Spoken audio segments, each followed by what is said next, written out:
I'm Kat Hutchinson. I've spent years exploring the natural world, and I've learned that some of the most powerful stories start in the quietest places. Here in Big Bear, every trail, every call from the treetops, and every act of care is part of a bigger story. A story of resilience, restoration, and respect.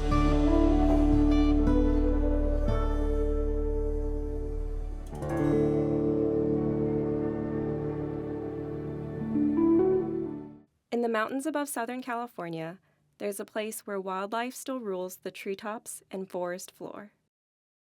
I've come to Big Bear to explore the wild, but also to understand what happens when nature needs a helping hand.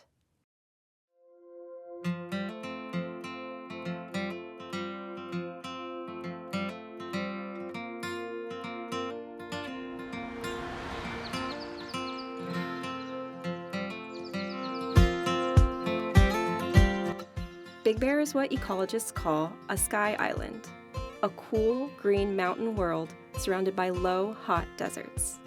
It's a forested island in the clouds, floating above the dry lands below. I could see her sticking her head out. Yeah. That's so cool.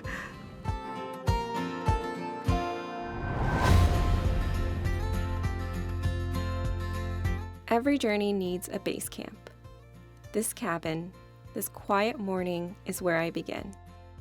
The people of Big Bear have a way of making you feel like a welcomed guest. You see it right away, in the friendly smiles when you check in. From here, I'll set out to learn what it takes to protect this place. But first, a moment to breathe, to listen, and to be present. So we are headed to the Big Bear Alpine Zoo. I'm super excited to see the bald eagles. And then I heard there are snow leopards, which is really exciting because it's very rare to see them. And the Big Bear Alpine Zoo mimics their natural habitat really well. The zoo gives visitors a rare chance to see wildlife safely, ethically, and without causing harm. This zoo is amazing. It started here in 1959 as a home to some animals that were displaced during a fire. All the animals that you're going to see out here today are here permanently. It's their permanent home because they've either had some sort of injury that they can't go back out to the wild. But we do a lot of rehabilitation here, so we keep all those animals up in our more private area because we don't want them getting used to people so that they stay wild when we take them back out to the wild. We get a lot of local wildlife, so we see a lot of chipmunks, ground squirrels, tree squirrels. We occasionally get raccoons, sometimes a fox or a bobcat.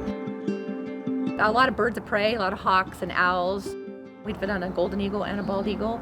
Songbirds are a big one, especially during springtime because they fall out of their nests.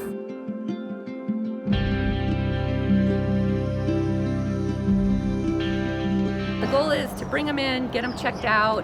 If they just need a night and some food, get them out the next day. Sometimes they'll need surgeries, and then it's a longer stay for them. If it's an injury that they can live with, but they can't go out to the wild because they wouldn't be able to hunt or survive or protect themselves on their own, then they can stay with us where they get free food and entertainment. What would you say are some of the biggest challenges facing Big Bear's wildlife today? People leaving their trash out, and then the burros get into it, and the bears, it attracts them down into more human areas. Plastics, because those end up, animals ingest them, which is not good, or they get entangled in them. A lot of times with fishing line, people when they're out fishing will cut their lines and then just leave it there with the hooks, and ducks go by and see it and they'll eat it, and then they have that stuck in them. Poisons and chemicals, people put rodent stuff out to get rid of the mice and rats in their area. Then a hawk or an owl or even a fox or a coyote will come by and eat that animal, and then they too suffer the consequences. If you're coming up here to enjoy nature and you're going hiking, just be alert of your surroundings. Pay attention to the safety guidelines when they're out hiking, because we do have bears and mountain lions up here, and stay on the trails. What you pack in, pack out, don't leave anything behind. One of our main goals is to try to give a deeper understanding of the local species and the importance of conservation. We have docents that come and do groups for children to teach them about the animals. We do keeper talks here on the weekends, on Saturday and Sunday, and a keeper stands out there for 15-20 minutes just answering questions and telling them about that species. We have lots of social media that we try to upload stuff and keep people informed, especially during baby season, so that they know what to do when they find baby animals. Come come on over to our zoo. We have a large representative of a lot of the local wildlife that's here, and you'll get to enjoy them up close and personal. It's just a fun place to be, and it helps support us to take care of more of the wild animals that need help.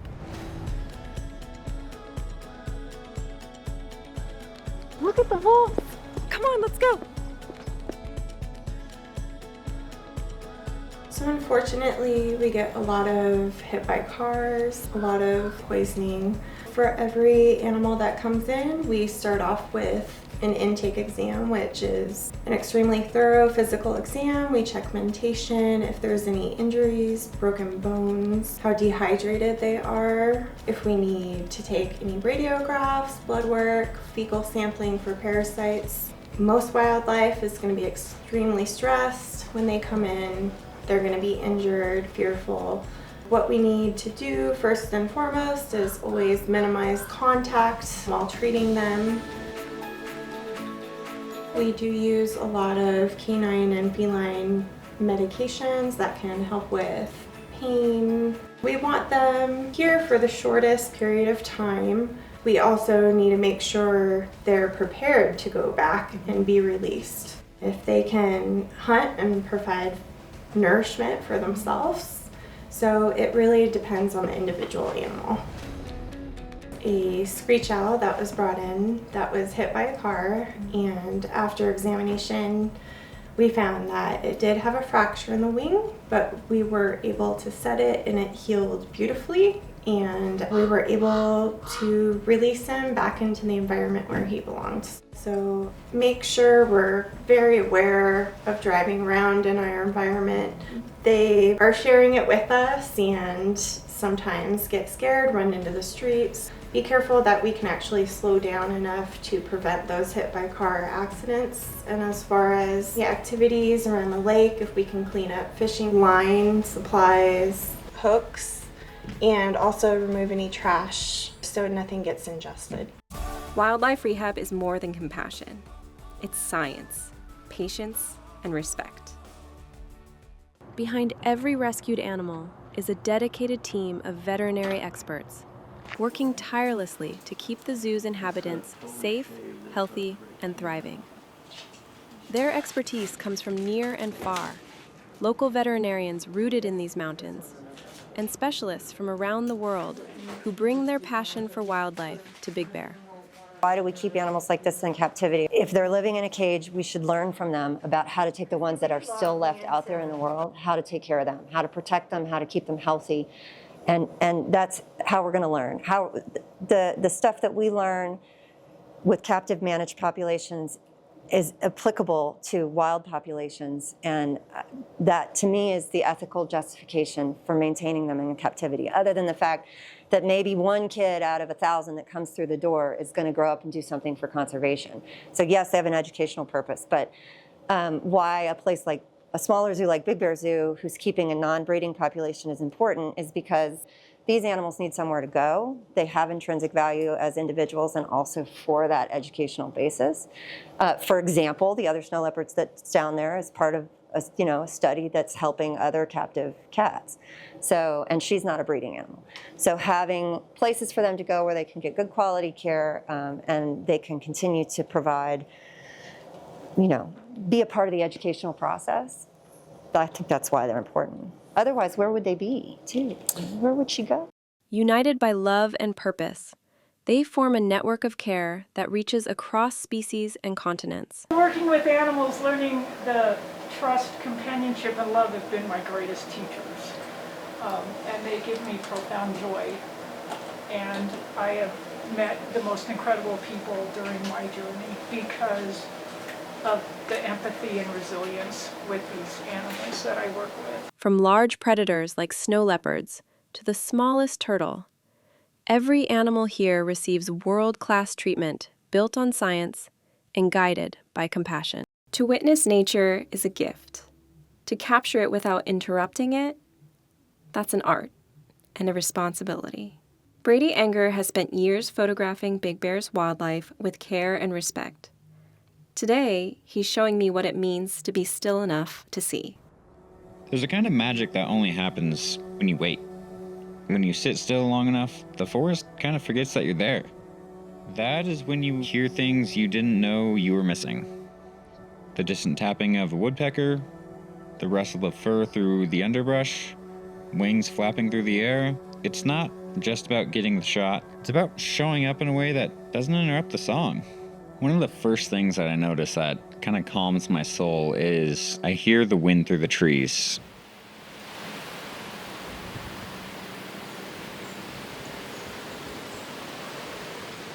The birds chirping nearby.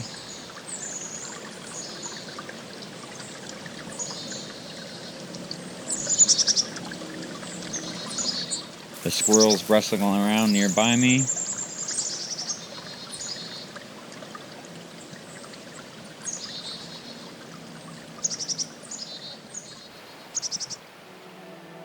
That is able to kind of calm me down in order to tune into the nature more.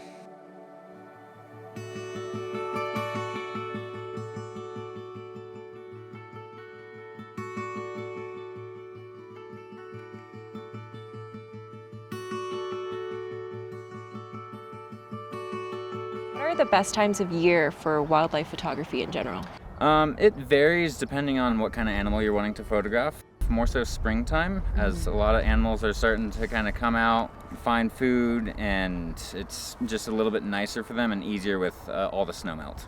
Definitely get yourself a nice pair of binoculars. There's also a unique place up here called Chirp, and they have a ton of information about the local birds as well as birds that are passing through. And with any wildlife photography or even just spotting, have patience. It's a very diverse area. I'm able to kind of see where they hang out as I'm driving around the lake. In Big Bear, there's just a lot of opportunities for me to take photos of them. Keep your distance and be respectful. They are wild. They're going to do what they need to survive. And when there's human interaction, essentially giving them food, they can become dependent on humans. What are some things that visitors can do to keep this an ideal habitat? Use pack-in, pack-out practices. Be conscientious of your actions around wildlife. There's quite a few resources up here like Care for Big Bear and the Discovery Center to give you additional tips. Some of my favorite animals to photograph here are the ones that people don't always notice. Bobcats, for example, if you're lucky, they move like ghosts. Jays and woodpeckers, on the other hand, bring the forest alive with color and sound. And then there are the raccoons. Clever, curious, and endlessly expressive. A personal favorite of mine are the red-tailed and red-shouldered hawks. They're fast, they're observant, and a challenge, but really fun to photograph. That's great. Thanks for the advice, Brady. Yeah, my pleasure. Do you want to go see if we can get a good shot of the birds? Yeah, let's see what we can find. Brady has taught me so much, and I'm really grateful for the time he spent helping me understand this sanctuary from the inside out. But this sky island is more than what's happening on the ground. To uncover the secrets of its airborne ecosystem, I'm going to need help from another expert, one who understands wings, wind, and the wildlife that depends on them. We are on our way to Chirp Nature Center to talk to Randy Putz, and he is an expert on all things birding, bald eagles, wildlife, and I'm super excited to ask him a lot of questions, and it'll be great. The great thing about Big Bear is that it is located on what we call the Pacific Flyway, which is a major migratory path for wild birds in North America. We sit at over 7,000 feet, and we have a big water source called Big Bear Lake that attracts a lot of different birds at different times of the year. The most exciting would be our pair of mating and breeding bald eagles. Beyond that, we have our jays, which are technically stellar jays. They're, of course, the loud, raucous birds with the mullets. We have mountain chickadees that are adapted to the high altitude and the cold winters. We also have a bird that is more rare to see. It is a pinion jay. When you see them, they're like a big blue crow. There are multiple places where you can go and see other birds. One of our favorites is up by Bluff Lake. We get birds that breed there, that migrate through.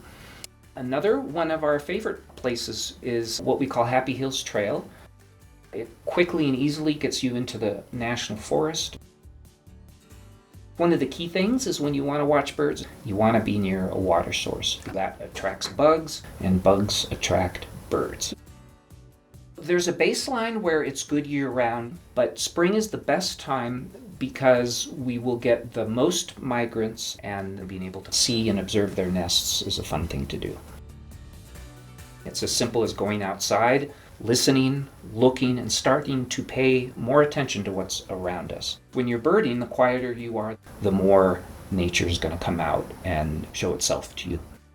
Our goal is to connect people to nature using wild birds as inspiration. In the past, we've had free bird walks and free bird talks, and that provides just another way for people to connect and get you out into this beautiful natural environment. It just helps us personally. It lowers our blood pressure. All the things in the forest that we breathe help us internally. As you become more aware of the nature around you, you become more respectful of it. It's really about creating an awareness of all the living things that are around us.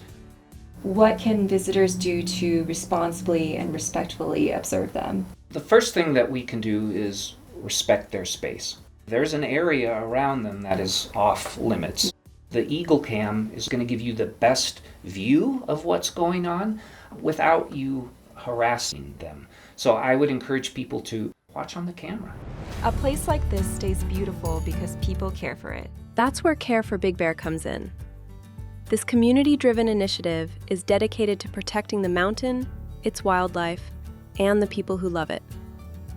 It recognizes that every choice we make up here, whether we're visitors or locals, shapes the fragile ecosystems that call the Big Bear Valley home.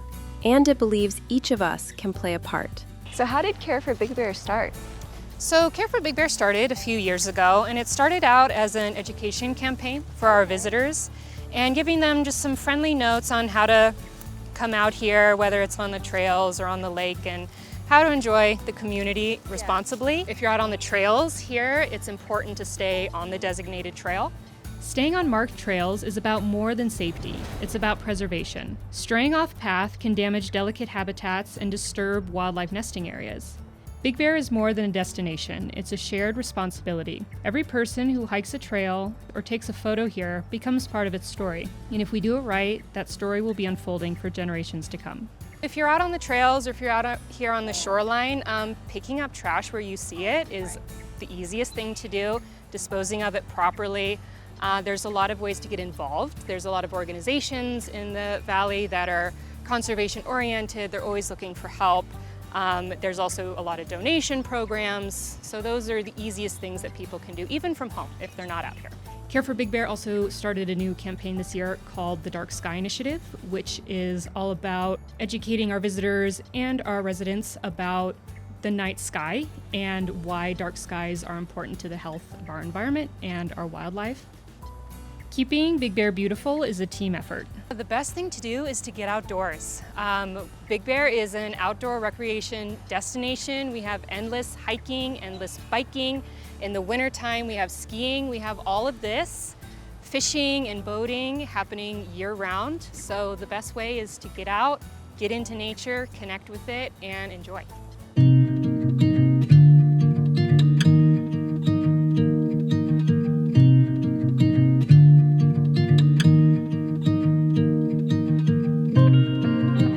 I came to Big Bear in 1965, and I've been here ever since. And I've been watching the eagles over here since they arrived in 2010. Wow. So you're very familiar with Jackie I'm very and familiar Shadow. with the eagles. I've been watching them. I used to keep track of the eagles for the Forest Service, but then they put the camera in the nest, and after that I didn't have to do anything. Can you tell us a little bit about Big Bear Lake and Big Bear in general? How has it changed over the years? Well, Big Bear has changed since I got here. I mean, there were 4,000 people here when I got here. Now there are 25,000, so it's changed a lot. It's been an adventure living in Big Bear, but it's the most wonderful place in the world to live. What kind of wildlife do you see on the water? Great blue herons, a lot of them. We have the great white pelicans, every kind of duck you can imagine comes through here in the wintertime. The piece of advice that I would give is when you're out boating, don't chase the birds. You know, don't chase the waterfowl around. People like to get out there and chase the great white pelicans and things like that. Leave them alone, let them live their little lives out there on the water by themselves without you interfering with them. I would say the thing that you need to do to really see big bear, take a trip around the lake. You know, just go all the way around and look at the view on the way. Don't stop and smell the roses. Yes. Because there are a lot of roses to be smelled here. Why do you think it's important to protect places like this for future generations? Well, if you didn't protect them, we wouldn't have them. And I can't imagine having my generation without having eagles and wildlife. And where I live, we have lots of wildlife where I live. I live way in the boonies. So once you get out beyond the edges of town, nothing changes. It's the same. Beautiful.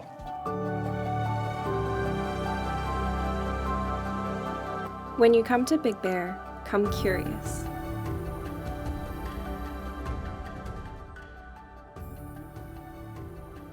Come with care and leave no trace. Be part of something lasting. A community rooted in beauty and balance, where people and their wild neighbors flourish together. The wild is still here, resilient, radiant, and quietly waiting for us to rise to its example. Its future is a reflection of our care, our courage, and our belief that people and nature can thrive together.